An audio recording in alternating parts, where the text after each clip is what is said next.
महत्वाची बातमी, राज्य मंत्रिमंडळाची दुपारी 12 वाजता मंत्रालयामध्ये बैठक होणार आहे। राज्य मंत्रिमंडळाच्या याच्या बैठकीच्या निर्णयाकडे सर्वांचं लक्ष लागलंय।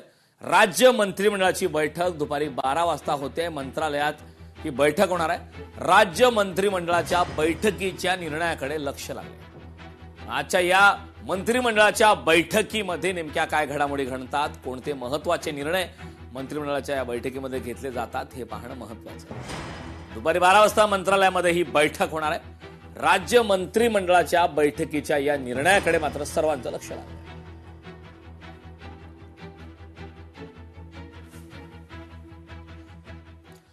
मनपाच्या नव्या कार खरेदी प्रस्तावावर फडणवीस नाराज आहेत।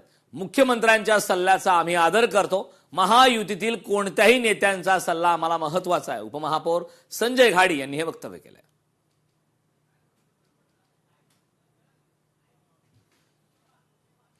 आमदार रोहित पवार यांची पत्रकार परिषद आहे, सकाळी 11 वाजता ही पत्रकार परिषद होणार आहे। या पत्रकार परिषदेच्या माध्यमातून आमदार रोहित पवार नेमकी आपली काय भूमिका मांडतात हे पाहणं महत्त्वाचं आहे। एमएसटी, सीईटी आणि स्पर्धा परीक्षेच्या इतर पेपरमधील गैरप्रकाराबाबत माहिती देणार। त्यामुळे आजच्या या रोहित पवार यांच्या पत्रकार परिषदेकडे महाराष्ट्राचं लक्ष लागलंय। सकाळी 11 वाजता ही पत्रकार परिषद होणार आहे।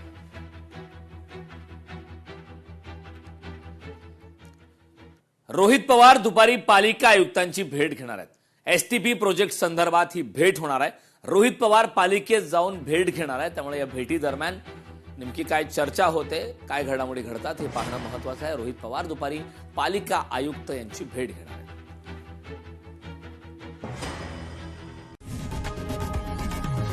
लोकशाही मराठी ऐका, पहा, जागरूक रहा।